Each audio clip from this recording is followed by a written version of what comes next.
నమస్తే welcome to our channel. Andhra Pradesh మాజీ ముఖ్యమంత్రి వైఎస్ జగన్మోహన్ రెడ్డి మెడ చుట్టూ కూడా అన్ని కేసులు బిగుస్తున్న వేళ, అంటే సింగయ్య కేసు కానివ్వండి, లేదంటే గుంటూరు మిర్చి యాడ్ కేసు కానివ్వండి, ఇవన్నీ నమోదవుతున్న నేపథ్యంలో ఇప్పటికిప్పుడే 175 మంది నియోజకవర్గ నేతలతో సమావేశాన్ని ఏర్పాటు చేయడం ఏ విధంగా చూడాలి తెలుసుకునే ప్రయత్నం చేద్దాం.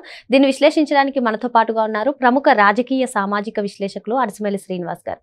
నమస్తే సార్. నమస్కారం. ఓ పక్క కేసులన్నీ కూడా మెడకు ఉచ్చు బిగుసుకుంటున్నాయి సార్, మరో పక్క అసలు ఈ 175 మంది నియోజకవర్గ నేతలతో భేటీ కావడాన్ని ఏ విధంగా చూడాలంటారు? ఇప్పుడు సహజంగానే జగన్మోహన్ రెడ్డి వాళ్ళ ఉద్దేశం ఏంటంటే, జగన్మోహన్ రెడ్డిని టచ్ చేస్తే రాష్ట్రం అంతా అట్టుడికిపోద్ది, అల్లకొల్లం అయిపోద్ది అనేటువంటి వాతావరణాన్ని సృష్టించాలని వాళ్ళు కోరుకుంటున్నారు. యాక్చువల్గా ఆ వాతావరణం ఉండదు.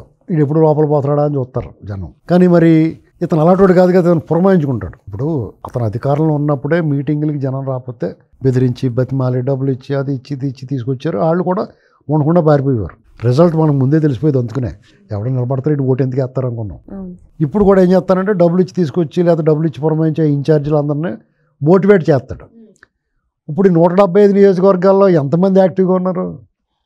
చాలామంది వదిలేసిపోయారు, ఎలక్షన్ ముందు పోయారు, ఎలక్షన్ అప్పుడు పోయారు, రిజల్ట్ వచ్చిన తర్వాత పోయారు, ఇంకా ఇప్పటికీ పోతా ఉన్నారు. రేపు మాపం ఇంకొంతమంది పోయేలా ఉన్నారు. గోదావరి జిల్లాల అవతల నుంచి 5 జిల్లాల్లో చూస్తే, పాత 5 జిల్లాల్లో చూస్తే ఎవడో మాట్లాడుతున్నది. జగన్మోహన్ రెడ్డికి అండగా అతనికి మద్దతుగా ఎందుకంటే అతను మాట్లాడిన అబద్ధాలు తప్పులే కదా. ఇప్పుడు సీమకు సంబంధించి ఒకళ్ళిద్దరు మాట్లాడుతున్నారు. ఈ గుంటూరు కృష్ణా జిల్లాలో కొంచెం కనపడుతున్నారు అంతే. ప్రకాశం జిల్లా మిగతా ఎక్కడ అతని గురించి మాట్లాడుతున్నారు. అందరూ సైలెంట్ అయిపోయారు. ఈ పెంటగోలేటర్ బాబు ఇలా చేస్తున్నాడు, ఇతను చేసి తప్పులు కూడా అలాగ ఉన్నాయి. సార్, ఇక్కడ ఇంకో డౌట్ సార్. నిన్న తాడేపల్లి కార్యాలయానికి వెళ్ళి సింగయ్య కేసులో నోటీసులు ఇవ్వడం జరిగింది. ఇంకా గుంటూరు మిర్చి యాడ్ కేసు కూడా ఆయన పైన నమోదవడం జరిగింది. అంటే ఏ క్షణమైనా జగన్మోహన్ రెడ్డి అరెస్ట్ అవుతారు, రాష్ట్రంలో శాంతి భద్రతలకు విఘాతం కలిగించాలి, అల్లర్లు సృష్టించాలి, అందుకే అంటారా ఇప్పుడు? ఎగ్జాక్ట్లీ దానికోసమే మొత్తం అందరినీ ఇప్పుడు సమావేశపరచడం కారణం అదే. ఎందుకంటే దగ్గరికి వచ్చేస్తుంది. లిక్కర్ స్కామ్ కూడా ఒక్కొక్క లిక్ వస్తుంది అంటారు. అసలు తిమ్మింగళం లాంటి కేసులన్నీ అలాగే ఉన్నాయి. ఈ చిన్న క్రీమ్ బిస్కెట్ లాంటివి అన్నీ, పెద్ద కేక్ మీద గుచ్చుతారు చూడు, చిన్న బిస్కెట్ ముక్కలు అలాంటివి ఏమంటే కేసులన్నీ. ఇప్పుడు జరుగుతున్నది ఏంటంటే, ఇప్పుడు వరకు అరెస్ట్ అయిన వాళ్ళు కానీ కేసులు పెట్టిన వాళ్ళు కానీ ఇలాంటివన్నీ కూడా వాళ్ళు బుక్ అవ్వాల్సిన దాంట్లో, లోపలికి వెళ్ళాల్సిన దాంట్లో వెళ్ళలేదు. వేరే కేసుల్లో లోపలికి వెళ్ళి తర్వాత ఈ తగులుకుంటున్నాయి. అవును సార్. ఇప్పుడు కూడా అదే జరుగుద్ది అతనికి. ఇప్పుడు ఈ విషయంలో ఇతను ఏం చేస్తున్నాడంటే, పార్టీ నాయకులందరూ కూడా డల్ అయిపోవడం కారణం ఏంటంటే, ఏ రాజకీయ పార్టీ అయినా ఓడిపోయినంత మాత్రాన అదృశ్యం అవ్వదు. ఓడిపోయిన తర్వాత ఎందుకు ఓడిపోయావు, ఆ తప్పులు మళ్ళీ చేయకుండా ప్రజల్లోకి వెళ్ళి ప్రజా సమస్యల మీద పోరాడుతూ 1 సంవత్సరం కాదు 1 సంవత్సరంలో పుంజుకుంటారు. ఇలాంటి ఘోర పరాజయం జరిగినప్పుడు 2 ఏళ్ళు మాట్లాడకూడదు, సైలెంట్గా ఉండాలి. జనం కూడా ఇతను చేసిన అన్యాయాలను మర్చిపోతారు, అరాచకాలను కూడా కొంచెం మరుపు వస్తుంది. ఇతను ఏం చేసాడు, రోజు మొదటి నుంచి మొదలెట్టాడు. ఈ ప్రభుత్వం పక్క నుంచి ఇంత సతమతం అవుతా ఈయన భరిస్తా ఈ పెంటగోలంతా చూసుకుంటా కూడా వాళ్ళు పనులు చేసుకుని వెళ్తున్నారు. జనాల్లో మార్కులు పడతా ఉన్నాయి వాళ్ళకి, ఇతను మైనస్ మార్కులు పడతా ఉన్నాయి. ఇంకా అతను వెనకాల 39% ఉంది మొన్న ఓటింగ్, 19%కి వచ్చేసి ఉంటుంది. ఎందుకంటే పెన్షన్లో, తల్లికి వందనం, రేపు రైతు భరోసా కూడా ఇచ్చిన తర్వాత 10-15 పడిపోతాడు. మళ్ళీ సార్ అతను ఎమ్మెల్యే గెలవడం కూడా కష్టం ఉంది. ఎందుకంటే వదిలేసి వెళ్ళిపోతున్నారు. నాయకుడి పట్ల ఎలా ఉండాలంటే, అతను మళ్ళీ అధికారంలో తీసుకురావాలి, అధికారంలో తీసుకొస్తాడు, ఇతను విధానాలు బాగున్నాయి, ఇవాళ కాకపోతే రేపన్నా ప్రజలను ఆకట్టుకోగలుగుతాడు అనేటువంటి నమ్మకం ఉండాలి. ప్రజలకే లేదు, నీ వెనకాల ఉన్న నాయకులకి లేదు. నువ్వు ఉన్న వాళ్ళని ఏదో రకంగా మొబలైజ్ చేయాలని చూస్తున్నావు.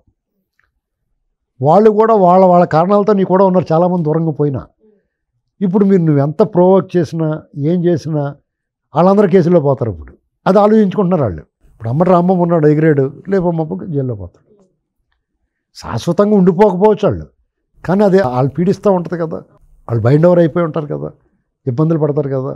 ఈ క్రమంలో జగన్మోహన్ రెడ్డి ఏంటంటే తన కోసం, తన రక్షణ కోసం వీళ్ళందరినీ మొబిలైజ్ చేసి తను టచ్ చేస్తే వాళ్ళు ఎన్నాళ్ళు చేస్తారు? పోలీసు వాళ్ళు తలుచుకుంటే ఎవడన్నా ఇదిలోకి వస్తాడా? సార్, మీరు అన్నట్టుగా ఇప్పుడు పార్టీ నేతలను కానివ్వండి, కార్యకర్తలను కానివ్వండి, మొబిలైజ్ చేయడానికే నాగమల్లేశ్వరరావు ఈ విగ్రహావిష్కరణ, ఆ పర్యటన జరిగింది అని చెప్పి చాలామంది అంటున్నారు సార్. కాకపోతే ఇక్కడ ఈ పర్యటనలో ఏదైతే సింగయ్య మృతి చెందాడో దాని గురించి ఇప్పటి వరకు కూడా జగన్మోహన్ రెడ్డి మాట్లాడకపోవడం పార్టీకి ఎంతవరకు లాస్ అంటారు? పూర్తిగా లాస్ ఉండేప్పుడు అతను ఒక ఉద్దేశంతో వెళ్తున్నాడు. అతను టైం బాగోలేదు. నీకు టైం బాగానేప్పుడు ముసు కూర్చోవాలి. ఇప్పుడు రౌడీ షీటర్లకి వెనకాల నువ్వు మద్దతుకి వెళ్ళినప్పుడే అందరూ కూడా చీ అన్నారు. మీ పార్టీ వాళ్ళే, బయట వాళ్ళు అలాగే చీ అన్నారు, ఎప్పుడో చీ అన్నారు. నువ్వు అలాంటివాడివే పింకీ అన్నట్టుగానే నేను అలాంటివాడు అనుకున్నారు. నువ్వు మీ పార్టీ వాళ్ళు అసహించుకుంటూ మొదలెట్టారు. సింగయ్యను ఎప్పుడైతే నువ్వు 10 లక్షలు ఇచ్చి వదిలించుకున్నావో, కనీసం 4 రోజులు పట్టించుకోలేదో, అతను హాస్పిటల్ కూడా జాయిన్ చేయకుండా వదిలేసి వెళ్ళిపోయారో, నీ పార్టీ కార్యకర్తలు కూడా పునరాలోచన మొదలైంది. ఇక కల్ట్ అయిపోయి పిచ్చెక్కిపోయి ఉన్న వాళ్ళు ఉంటారు కొంతమంది, వ్యక్తిగతంగా తీసుకుంటారు దాన్ని. నీమే ప్రేమ కాదు, వాళ్ళు పర్సనల్గా తీసుకున్నారు టీడీపీని కానీ వాళ్ళని కానీ. వాళ్ళు వెనకాల ఉంటారు అంతే. వాళ్ళు ఎంతమంది ఉంటారు? ఒకవేళ ఎంతమంది ఉన్నా కానీ పోలీస్ ఫోర్స్ ముందు వాళ్ళు ఎందుకు పని చేస్తారు? తుక్కులు అయిపోతారు, పిచ్చి పిచ్చి అసలు వేస్తే. అసలు నిన్నే పీకుతారు రెండు ఓవర్ యాక్షన్ చేస్తే. కాబట్టి జగన్మోహన్ రెడ్డి అనేటువంటి వాడు ముగిసిన అధ్యాయం. కానీ అతను ఈ ప్రభుత్వం కొంచెం నిర్లక్ష్యం, అలసత్వం, సమయం, సహనం వల్ల అతను రికార్డింగ్ డ్యాన్స్ కనపడుతుంది మనకి.